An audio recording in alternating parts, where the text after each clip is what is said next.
Hey guys, welcome back to another quick how-to, and today I'll be teaching you on how to add Solana to Metamask.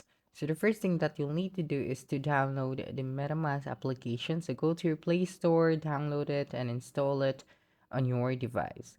Now that you have done that, you just have to create your account and you'll be redirected to this page right here. Now click on the import tokens. Okay.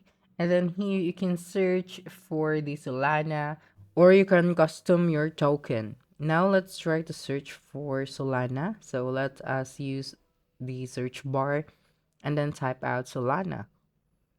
So here is the token. All you have to do is to click on it. And then when you scroll down, you'll be able to see the import option. So just click on it. Okay, now that you have done that, let's go back here. And as you can see, I have now my Solana token and my MetaMask. Okay, and that's a wrap. Don't forget to like, subscribe, and hit the notification bell for more quick how-to videos next time. Adios.